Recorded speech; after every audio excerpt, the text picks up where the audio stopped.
Hello and welcome to Deep Cuts, a show dedicated to exploring the good, the bad, and the gory in all your favorite horror movies. I'm your host Matthew Bolton, and today we're traveling to Antonio Bay for the first John Carpenter movie covered on this channel, 1980's The Fog. While in Europe promoting Assault on Precinct 13, co-writers Deborah Hill and John Carpenter visited Stonehenge. While there, they witnessed an eerie fog bank rolling in that ultimately creeped them both out and inspired The Fog. The Fog was part of a two-picture deal with Avco Embassy Pictures alongside Carpenter's next film, Escape from New York, released in 1981.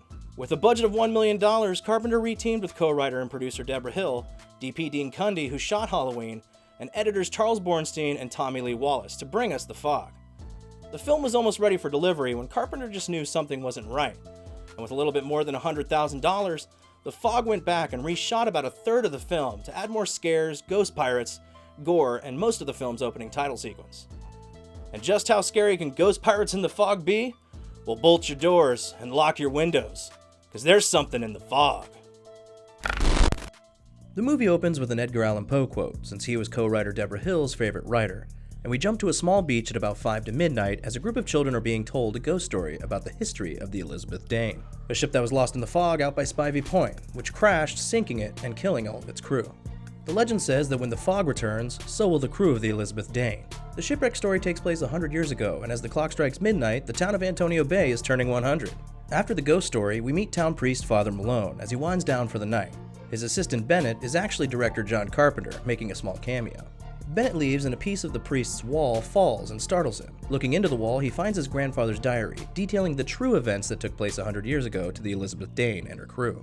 The credits continue to roll as all sorts of weird shit starts happening throughout the town and to its people. From car lights and horns going off to earthquake-like shakes, TVs turning on, and chairs sliding across the room. All sorts of weird stuff is happening now that the clock has struck midnight. With a nod to the actor who played Michael Myers in Halloween, Nick Castle, played by horror legend Tom Atkins, drives his truck down the road, drinking some road beer and listening to Stevie Wayne on the radio. He pulls over to pick up hitchhiker Elizabeth, played by Jamie Lee Curtis. The two banter a while before the weird stuff from the town reaches them and shatters most of the windows in Nick's truck. The two get the hell out of there and we catch up with Stevie Wayne over at KAB. She gets a call from Weatherman Dan, played by Charles Cyphers, who played Sheriff Brackett in Halloween. He tells her about a large fog bank rolling in that's actually going against the wind, toward a small ship about 15 miles off the coast. Stevie jumps back on the air to give the fishermen on the seagrass a warning about the fog, and dedicates a few songs to them. Out on the seagrass, the men are all getting hammered as they talk amongst themselves. Outside of a starboard window, Tommy Wallace sees the fog bank rolling in, and they all decide to head in for the night. After the fog chokes their generator, Al and Tommy go topside to check it out, and they're greeted by a massive pirate ship in the fog, and then by a few ghost pirates. Both of the men are killed pretty brutally, but also insanely quiet at the same time. I mean, Al barely makes a sound and is stabbed like 3 or 4 times. With Dick left alone at the helm, he's easy pickings for the ghost pirate and his spike. This kill always reminds me of Michael Myers, and how brutal and lifeless his attacks are on his victims. Pretty cool to see a spike go in somebody's face a couple times too. Stevie gets another call from Dan at the weather station saying that the fog has moved on and likely missed the ship, and as she looks out her bitchin' lighthouse windows, she can see the glowing fog briefly before it disappears. Back over at the castle bachelor pad, Nick and Elizabeth lay in bed post-coital, looking at a bunch of Elizabeth's drawings. She tells Nick that she's from San Diego and that she's been trying to hitch her way all the way to Canada to sell her artwork. Nick offers to buy one of her pieces, and there's a knock at the door. It's a ghost pirate, and he's not looking to buy any art. Unfortunately for the pirate, he becomes a ding-dong ditch master as the clock strikes 1 a.m. and he's sent back to wherever he came from. Nick looks around but doesn't see anyone. The next day, Andy, Stevie's son, is walking along the beach when he spots something shiny out at the edge of a small jetty. He goes in for a closer look and sees the gold coin in the rocks. With one swift wave, the coin is transformed into a broken piece of the Elizabeth Dane. He brings it home for his mom, who's just waking up after working all night, and then takes off to see if he can find any more of the wreckage. Nick and Elizabeth roll over to the dockmaster, looking to see where Al and the boys are, since they never returned last night. Since the dockmaster clearly gives zero fucks, Nick heads over to Ashcroft to cash in a favor to go look for the seagrass. Al's wife, Mrs. Williams, played by screen legend Janet Leigh, is checking in on the 100-year candlelight ceremony that's being set up for the town, with her assistant Sandy, played by John Carpenter alum Nancy Keys. After things look fine at the ceremony site, they leave and head over to the church to see Father Malone. He brings them back into his quarters where he begins to read his grandfather's journal to them. It tells the story of a rich man named Blake, who wanted to start a leper colony just north of Spivey Point. At the same time, Nick and Elizabeth find the seagrass and board it to look around.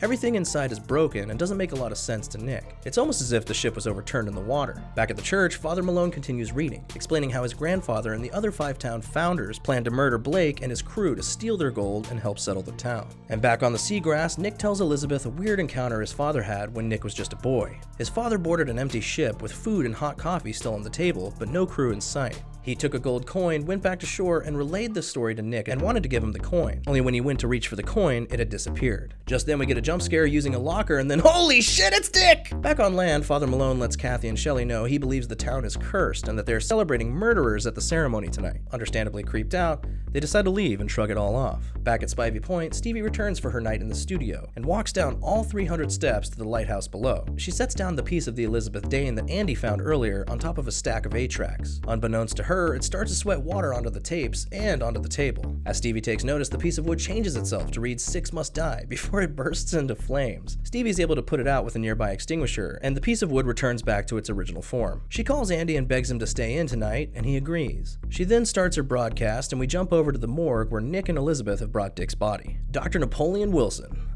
Dr. Phoebes, is looking at Dick's body for the first time. While the doc and Nick talk in the hallway about Dick and how he mysteriously died, Dick's body starts to sit up on the table. It grabs a scalpel and moves over to Elizabeth, who has her back turned to him. Dick swipes at Elizabeth, but only startles her enough to bring the doc and Nick back into the room. They're all very scared and confused, and the doc notices that Dick carved a 3 into the floor with the blade, signifying that there have already been 3 of the 6 deaths that the Ghost Pirates won. Night falls on Antonio Bay, and we see the birthday celebration starting, while Kathy is getting the bad news about Al from Sheriff Sims. She takes it like a complete pro and still puts the ceremony first above her personal tragedy and goes out to join in. Nick and Elizabeth hang back at the bar and hear Stevie on the radio. Nick decides to give her a call and ask her about the fog. She gets Nick all caught up in the weird shit she's been dealing with all day as the fog starts to make landfall. Nick and Elizabeth decide they're going to go out to KAB and head out while Weatherman Dan calls Stevie to inform her about the fog bank rolling in. Stevie tries to convince Dan that this is no ordinary fog and that he should be careful, as Dan gets up to check to see who's knocking at his door. Stevie tries to warn him by screaming through the phone, but it's way too late, as Weatherman Dan takes a hook to the throat and marks the 4th Ghost Pirate kill, bringing our quota up to 4 for the night.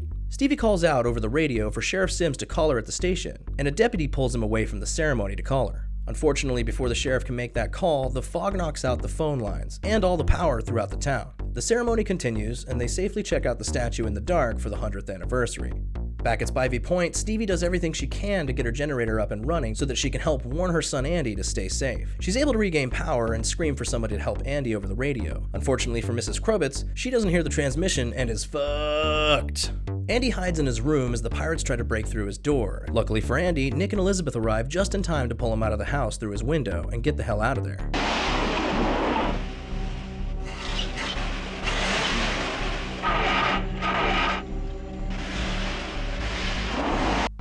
Come on.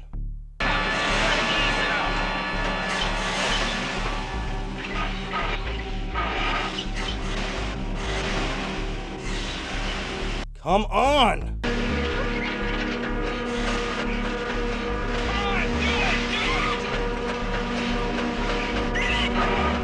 Jesus Christ, Nick! Why don't you just drive? This is your truck!